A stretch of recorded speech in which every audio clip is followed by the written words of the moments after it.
Hello, I am the Dark Master, and welcome back to the Kirby Right Back at You Retrospective.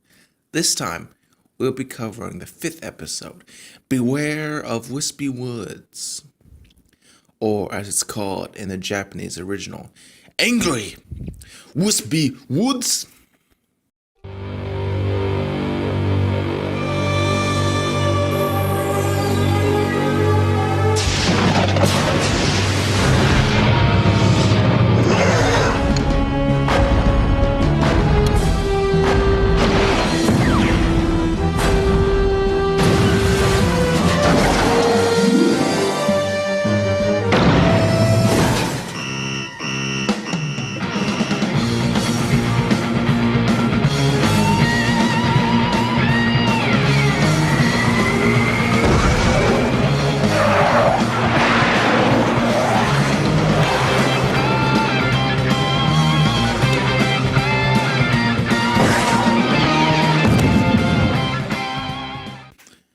As obviously, this episode is noted as the first appearance of Wispy Woods. I don't feel like starting with that is really a spoiler, as it's literally in the episode's title. Anyway, let us begin the plot. The episode opens to a discussion between Dedede and the enemy sales guy. Having bought only 4 monsters, not counting the installation costs, it turns out that Dedede has racked up a debt of $9 million and change in Dedede, which is the currency in this planet, apparently. You could fix all the streets in Jackson with that sort of cash. My gosh, how expensive are these monsters? I mean, really, that's a lot of money. Dedede is outraged and correctly points out that none of the monsters were actually successful. The enemy sales guy tries to call his bluff, then asks him when the king refuses to pay, how will he deal with Kirby without the monsters of enemy? To which Dedede shows off an encyclopedia of Botanica. Taken rather speechless, the enemy sales guy is told a horrible pun by the king. That Kirby's pesky hippoweed, but I'm gonna mince him into mulch. After the intro, we get a good view of the native ecosystem of Wispy Woods, which, due to the temperature and flora, can safely be called a deciduous temperate forest. Of course, there are the typical boars, squirrels, mice, birds, and bunnies. However, there's some really odd things that seem really out of place, but not really if you look at it. There are monkeys, which, they kind of seem out of place, but in Japan, which is a largely temperate region, there are indeed monkeys, so it's not completely unreasonable. But I can't explain the presence of koalas. That's just weird and really doesn't fit in with the rest of the biota. Interestingly, we get a few cameos in this scene. There is Nuff, which is the larger brown boar. This was a boss in Dreamland 2 before being made a common enemy in the Return to Dreamland 3 and Kirby 64. Even more obscure is Nelly, who is the younger, smaller boar. The anime would be its last appearance, outside a cameo in Triple Deluxe. Neither of these characters have voices, so I can only say that their pig sounds are okay. I like the little detail of how one is smaller than the other and looks like a younger boar. That's really interesting. There's also a cameo of both Pawn and Con, though to the screen fading out, we only really get a good look at Con. Pawn, we don't really see much. I think I'll focus my attention on Con. These two were originally fought as bosses in Kirby's Dreamland 3, recently returning in Star Allies. Con and Pawn both originate from Japanese mythology, specifically the yokai known as the Kitsune and the Tanuki, both of which are mischievous little spirits who are themselves the origin of the pair's name. Kan comes from Kan with a K, which is sound the Kitsumi makes when it yelps. Pun's name comes from the sound of the tanuki when it's beating its belly, or sack. No, I'm not joking. They literally use their sacks as drums. That sounds painful. Of course, these yokai themselves are based on the raccoon dog and the red fox, both of which are native to Japan. And really, due to the transition, we only really see Kan in both the original and the American dub. American dub even more so, as the Japanese original had a slower transition, but even then we don't really see him. Anyway, we can transition to a short scene of a frog and some fish.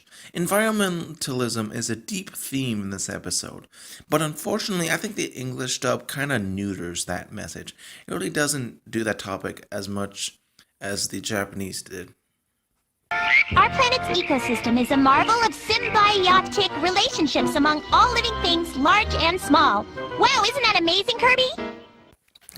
See, for one thing, that is very brief and not entirely accurate. Symbiotic relationships are a very specific term for certain relationships, like a clownfish and an anemone.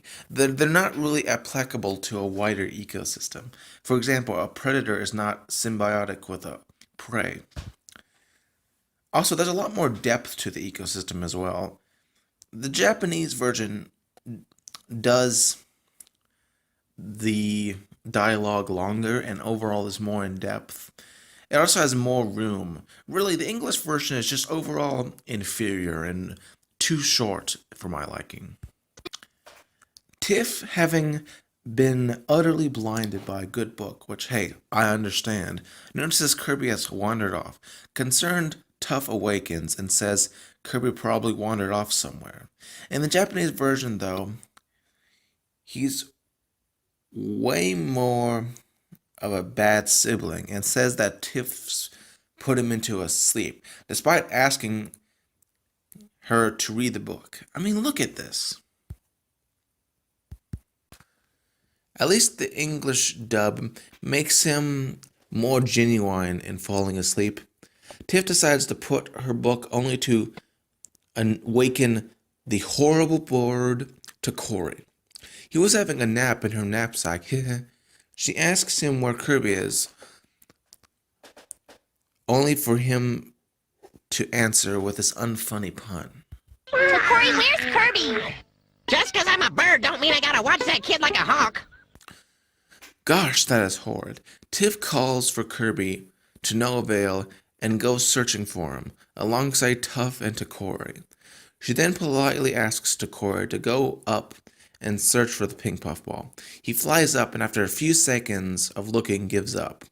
Yes, he's really that lazy, and advises the group to go home. But Tiff refuses and she and the gang go off to look for Kirby. In the Japanese version, Tuff says it's lame that they lost Kirby, which is kind of inconsiderate.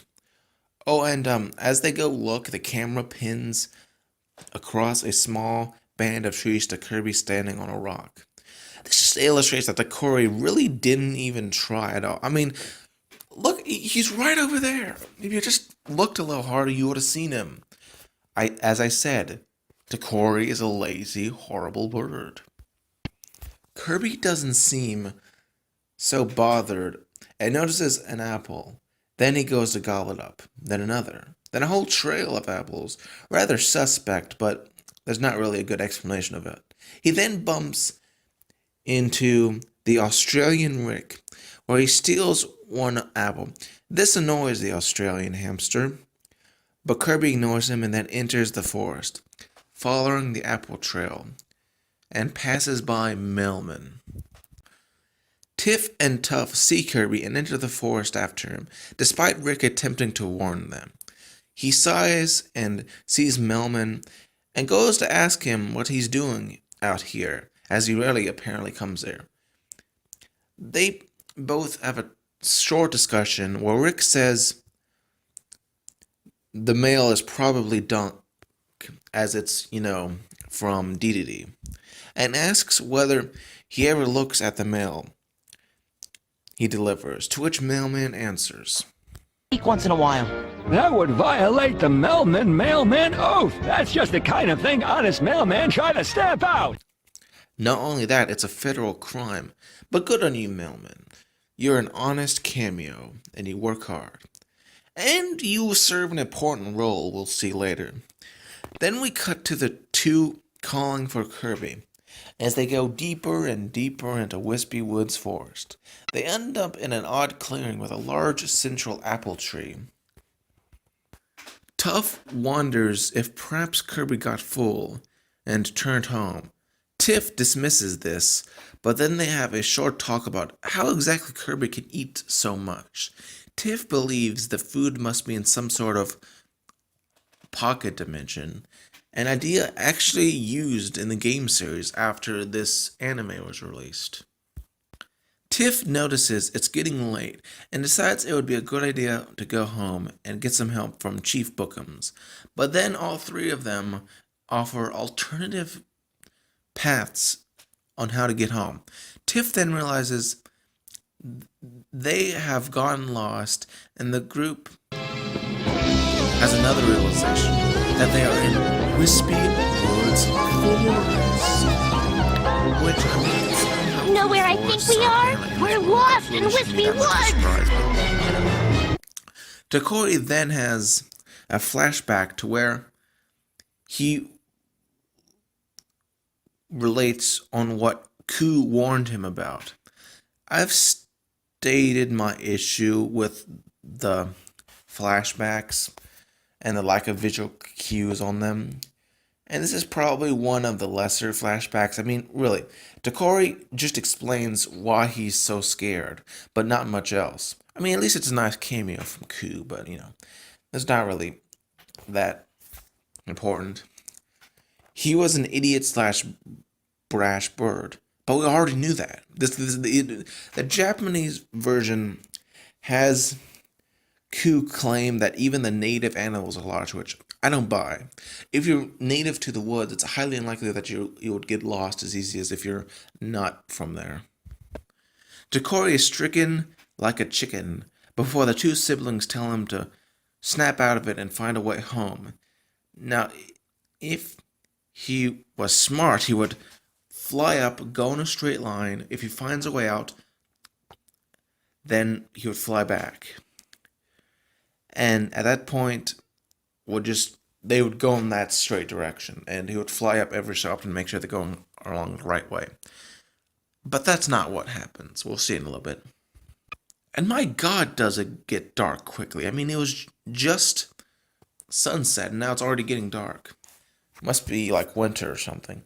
Tiff looks as Dokori flies off with concern that they might get stuck there forever. Which is a bit exaggerated. I mean, the forest is not infinite. Then we cut to the castle, Dedede, where we see ladylike concern at her children's missing status. Where can that husband of mine be? I'm right here. Oh! Ladylike, he was right behind you. How do you not see him? Also, why is Sir Ibram sitting on a pillow in front of his couch, but not just sitting on his couch? Who does that? Also, there's this line. If you took your nose out of that newspaper... Okay, so that is either a mistranslation or a pun. As a pun, it's absolutely horrible and not funny at all. As a mistranslation, it's actually kind of hilarious that I got through. So I'm just going to assume it's a mistranslation. Sir Ibram is taken aback by the fact that Tiff has disappeared, and Ladylike blames the king after making an accurate description of Dedede's disdain for the pink buff ball.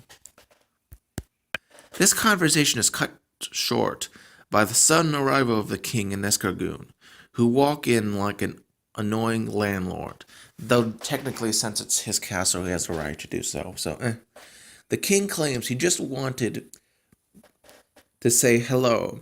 Sir Ibram tries to keep the peace while Ladylike is more aggressive. The king brushes it aside and asks where the kids are. Sir Ibram tells Dedede about how his kids are missing. Escargoon assures the word parents that wherever they are safe as long as they are not in the woods. The two laugh evilly. Interestingly, in the Japanese original, this scene is a bit longer, with Ladylike not only getting angry at the comment that Escargoon made, but we also see Dedede and Escargoon leaving the room. This scene, while cut in the English version, would actually be used in the later episode, Cartoon Buffoon, but I'll save that till that episode review. Returning to English, we cut to a shot of the moon as we see both Tiff and Tuff waiting. They're getting rather impatient with Tokori, until the rustling in the bushes distracts them. Tiff tells this to Tuff as the pair stare out into the dark woods.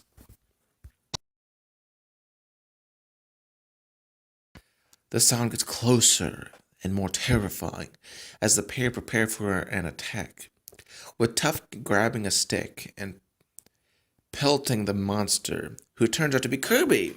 The Star Wars puffiness sends Tuff falling backwards, and the poor Kirby is stunned but not really hurt.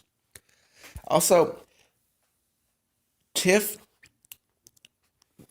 like, what is this? It's like the cameraman just woke up from, I don't know, slacking off, and so the camera just rights itself. What was that? Tiff and Tuff are annoyed at the sneak up and demand answers, to which Kirby answers by pulling a Gandalf the Grey and blowing a smoke apple. Quite impressive. In the Japanese original, Tiff asks if he had been eating apples, and this is how he answers. I think the English version doesn't quite do it as well. But, yeah. In the Japanese version, though, Tiff doesn't know, how would she know that? You know? In both versions, the pair laugh at Kirby's answers, causing the confused puffball to join in. All the laughing is cut short by the arrival of a terrified Tokori, who, scared out of his wits, flies around and eventually tires and tries to claim he found Kirby. Tiff calls him out, correctly stating that they found him, though really Kirby found them, and want to know what took him so long, and if he found the way out.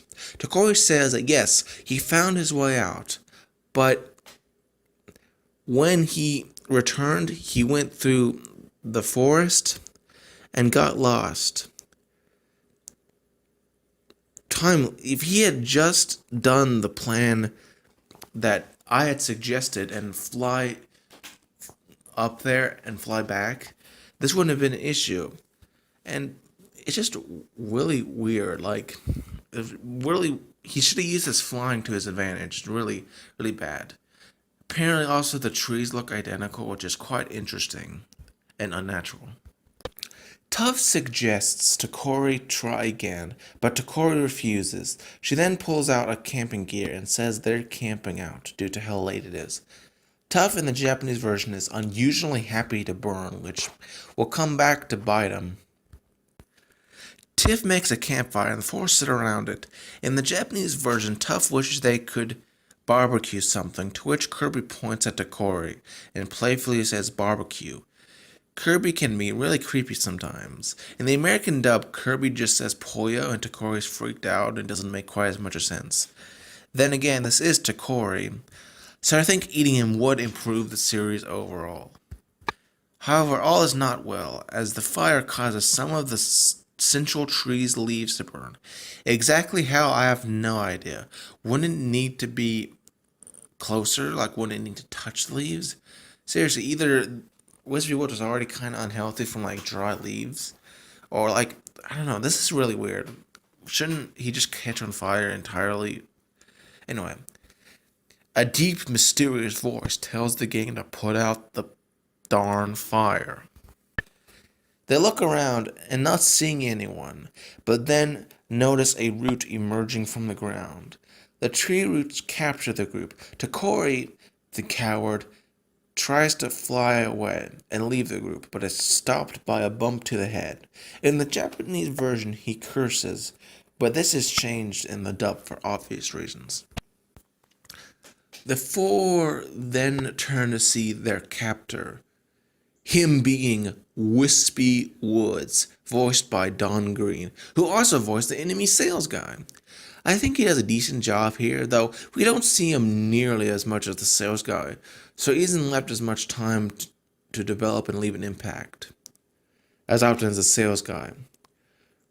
In Japan, he's called Wispiru Vizu, and is voiced by Osamau Hosoi. Revealing himself, Tiff and the gang recognize him, and Takori assures the tree that he's not a woodpecker. Never mind the fact that woodpeckers normally only bore into dead trees. Exactly what kind of bird Takori is kind of interesting, and if anyone has an idea, please let me know. The three tell Wispy that they don't intend to hurt him, but he claims that the group intended to destroy him. Tiff is confused and asks why, but Wispy explains that he was told by a friend that the gang are interested to destroy him. Remember Mailman? Yeah, we'll get to that. The gang wonder who this friend could be. Tiff then explains they did not come here to destroy anything, to which Wispy demands to know why they set fire close enough to cause his leaves to burn. Which, firstly, was likely an accident. Secondly, I still want to know how exactly that happened. Were his leaves dry beforehand, or like what? Tiff tries to turn over a new leaf and introduces herself to Wispy, with Tuff doing the same. Takori introduces himself and Kirby. Despite this friendly attempt, Wispy Woods still believes they intend to destroy him and the rest of the forest.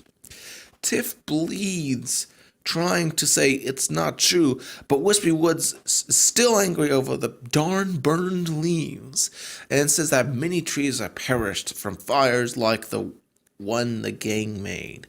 Who is this Smoky Bear? Wispy expands his canopy, and Tuff is quite alarmed. Takori doesn't help matters as he threatens Wispy with a stick on fire. Yeah, Takori, smart idea to threaten the guy who thinks you set him on fire by threatening to set him on fire. Gosh, you're an idiot. Wispy Wood responds to Takori's puns with one of his own, but actually backs it up as he pelts the gang with apples. Wispy Woods pelting Tiff and friends with apples.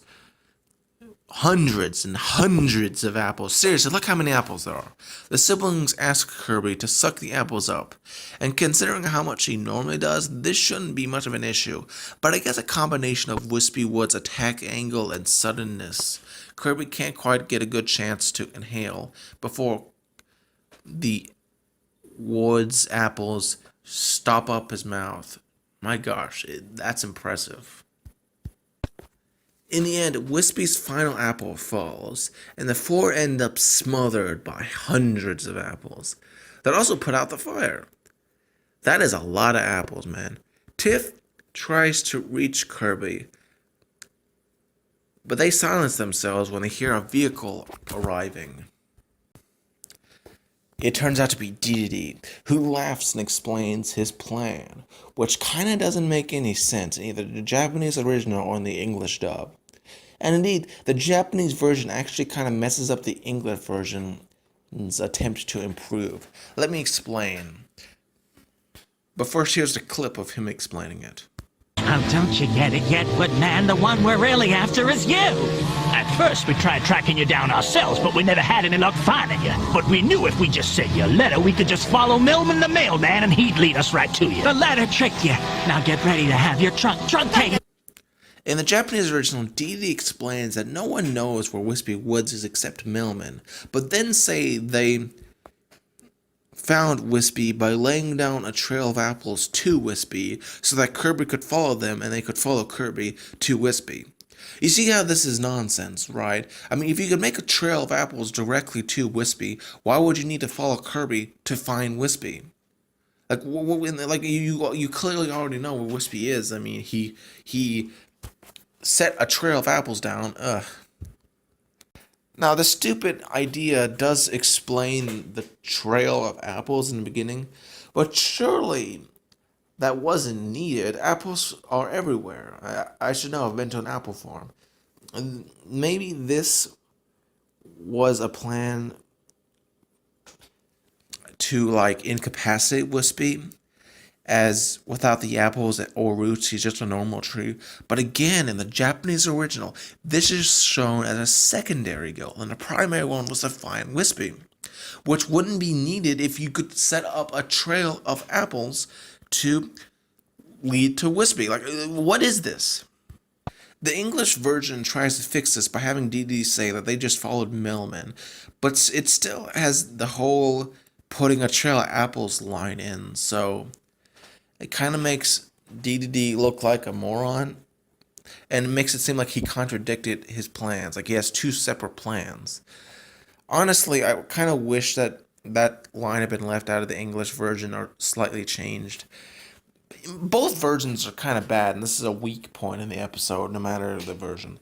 But the English version is mildly better, I have to admit that. Him following Millman not only makes Millman relevant to the rest of the episode, but really just makes more sense. Anyway, let's resume. The King and Escargoon arrive and congratulate Wispy Woods on stopping Kirby. Takori tries to call out Dedede, which would have exposed them, so Tough shuts him up. Escargoon comments on how Wispy is defenseless without his apples, and his roots buried by the apples. He says he should be safe as long as no enemies arrive. Of course, then Dedede and Escargoon reveal their betrayal. In the Japanese original, Dedede pulls out a freaking chainsaw. In the English dub by 4Kids, this was digitally airbrushed into a laser sword. This would also be done in later uses of Dedede's chainsaw. And really, the poor CGI in the original anime really doesn't seem that inappropriate. Also, let's just say that there are way worse things in this episode that are far more, let's just say, problematic. But I don't like using that word, so let's just say creepy. Also, the laser sword's blade appears before it's even turned on. What the heck? You didn't even properly airbrush that out. Like, mate, what the heck was that? Also, it's clearly a chainsaw. Like, come on, look at that handle. To anyone with a brain, that's clearly one. Wispy Woods doesn't know what it is, so is taken aback when it's revealed that Dedede intends to cut him down, because he had to go first before Dedede could develop the rest of the land. Oh, and this sentient tree goes down, causing Tiff and the gang to fall into a bush. Tough asks what they should do now, but Tiff is more concerned by what Dedede plans. Takori, the cowardly bird, says they should vamoose, but three smaller trees, which are citizens of Wispy, surround the three. Is Wispy immortal? These guys seem capable enough. Why can't they take the crown? Is there a lineage of Wispies? Why is he so special? Kirby is knocked over by one of the poser woods, and so spits out some apples. Tiff correctly states Kirby ate loads of them. The trees explain that an apple from Wispy could contain his life force, and that he could come back. Exactly how, I'm not sure of. Asexual reproduction. Those apples, of course, are not Wispy, so the group throws them away. Tiff offers to help find an apple, though exactly how is a mystery. The three trees try to destroy Kirby and tear him apart so as to avenge their king and get apples. When Dedede actually unintentionally saves Kirby, when he brutally cuts down the trio, and we can even see their roots shrivel up and die. Also, their screams of agony are in the Japanese original.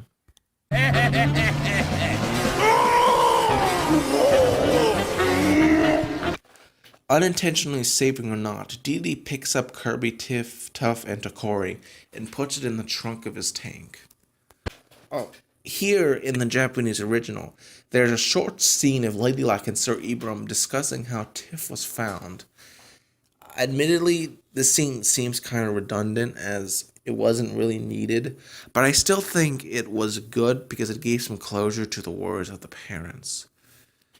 And honestly, I wish it hadn't been cut, but I can see why it was. Still was kind of lost though. Then we see a montage of Dedede cutting loads of trees down and displacing the local wildlife, including a cameo of Khan. Also, watch this.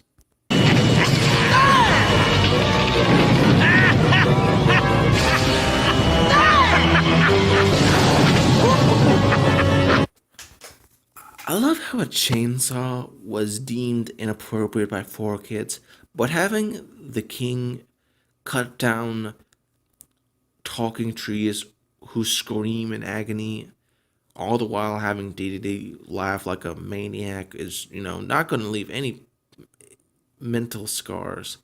Like, seriously, what the heck is this? Also, a slight visual bug, but you can tell which trees are going to be cut down before they're cut down, as they're lighter than the others. I can't tell if they're CGI, as it's not really that big to see, but I wouldn't be surprised, as especially in this time, CGI was often put into places that some would say are inappropriate, but I don't know, I don't mind it really. The Cappy Town residents watch from afar as Dedede cuts down the whole forest. I will say, the laser sword makes the fast progress more believable, as if you try to drive by and cut a tree with an actual chainsaw, either the blade or your hand is gonna break. Still, the ability to cut down so many trees is impressive. The Cappies wonder what's the king's gonna build, with Bokum's thinking of a new prison, while Gus takes a more utilitarian approach of asking if it's going to be affordable housing. Dedede drives up and shuts down both these superior ideas and explains he's making a private country club. At least he appears to have used the wood from the trees to make this building, if there's any positives to be had at all, which there are very few. Seriously, what a waste of space and money. And Dedede taxed people to pay for this. I mean, it's almost as bad as the installation of modern art. Seriously, despite Escargoon's best efforts to make it sound good, it sounds horrible. Firstly, it's taxpayer funded, but private, which really doesn't mix well. Secondly, it's chemically fertilized. You're going to cause runoff. That's not cost efficient. The public is rightly annoyed at this NIMBY preposition, and indeed, there are quite a few scenes in the original Japanese anime that are cut from the English dub, such as Spikehead asking if removing the trees will be okay. Tiff and Tuff enter the scene and start protesting Greenpeace style the environmental destruction by Dedede, only for the king to call his Waddle Deegars who wield spears to force them out. Do you know this concept originates in this anime and would be later used in future games? Interesting.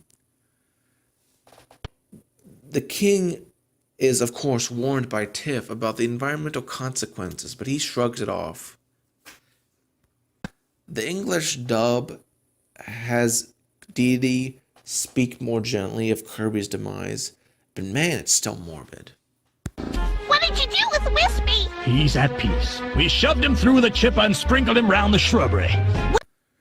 The Japanese version even has a Tiger Woods reference, and I have no idea why the English dub removed that. I mean, it's way more of a relevant reference in America than in Japan. The only golf reference in the English dub is a double bogey, which is way weaker than Tiger Woods. Tiger Woods being canon to Kirby, that's confirmed. The Kirby multiverse with Tiger Woods. The king then points to Kirby, who he stuck on a golf pin. Exactly why Kirby doesn't move, I don't know, but I really think it's because he's concentrating as we shift to a view of Kirby's internal pocket dimension. And boy howdy are there loads of apples.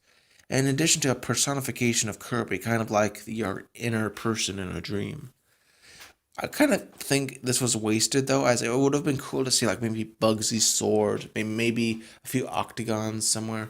I don't know, the internal dimension shown here isn't really all that well developed, though then again it's more developed than in the games. To his left, he sees a glowing apple, though he should see 3 or 4 considering how many he ate. I mean, he ate like 4 of them before he was crushed by all the apples. Instead of grabbing Wispy's apple, Kirby just floats in place as the apple floats to him. As Dedede is about to hit him with his golf hammer, he spits the apple out, and it rapidly grows into a clone of Wispy Woods. I guess Life Force really is that powerful, or is Wispy special? The exact explanation is not really, but it's a good visual for environmentalism triumphing over industrialization. Rightfully angry at the king, Wispy Wood grabs the hammer and sends the 2 of them flying into the sandpit, which is quite impressive, really. Man, he should get into golf. Anyway, Wispy then starts producing apples and using Dedede's hammer to rapidly regrow the forest to either its original, if not a bigger size. This, of course, makes everyone cheer as Dedede's Royal Country Club is left to become an ancient ruin in the forest, if it survives at all. Which I think it would survive. It seems to be made out of metal, at least the parts of it, anyway. The king and Escargoon end up ironically lost in the same place that Tiff and the gang were. They go their separate ways only to get scared, and the 2 wander off together, leaving Wispy in peace.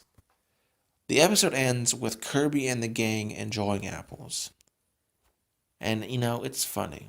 Though, still, they probably should return to their parents soon. So, how is this episode? Well, as a lover of nature, I can very much respect the environmentalist message in the episode. The Japanese version really does it better overall than the English version. It's a lot more deep, more nuanced. Also, Wispy Woods is a good antagonist / anti-villain for this episode, and it really makes up for the lack of a demon beast and the short appearance of the enemy sales guy, who normally does a great impression. More positives include how well Millman is integrated into the episode, despite his minimal role. Also, this episode expands our knowledge of Kirby with the whole pocket dimension, and it also talks about Dedede going into debt, which will be in the next episode as well. There's a bit of continuity to the series, despite what people say. However, there are problems with this episode, like Wispy Woods' justification for attacking the kids to Corey because he always brings down episodes whenever he's a major role. There's a problem of how exactly the kids and Kirby escaped Dedede's truck, though to be fair, Kirby has escaped them previously, so it might not be locked. Also, maybe when Dedede set up Kirby to be put on the golf pin, he let the kids go. So really, that last problem isn't quite a real problem. Also, there's this fact that the episode is the first like Meta Knight. Though there is a fan theory that Meta Knight might have freed them from Dedede's truck. Though this is unlikely. The biggest issue, however, has to be the whole kerfuffle about how Dedede found Wispy, though. Honestly, did they even try in this instance? Yes, is it weird that there's a trail of apples, but is it really that odd. I mean, did Dedede make a trail of apples directly to Wispy Woods, only to have amnesia and forget where Wispy Woods was? Did he follow Millman? Did he do both? I mean, the English version did it better, but still, the line that was translated from, like, Japanese still remains. So it's like there's two simultaneous plans, and I don't know. That part of the episode was terrible, honestly. In general, I would say this is a fine episode. It's probably the weakest one we've seen so far. But I just like the theme, and I like Wispy Woods, so I have to give it a bit of a higher grade than I normally would. In general, the early episodes of Kirby Right Back at You, where especially the ones where he lacks abilities, are often considered the worst, and I can sometimes see it. After all, some of these episodes are just the wrong sort of experimental. But this one, despite a huge issue with the plot, I find it to be an overall good episode. As with the next one, which we'll cover next time. I heavily recommend watching this one. I'm the Dark Master, and I hope you enjoy this video. Consider joining me next time when we continue the Kirby Right Back at Ya Retrospective.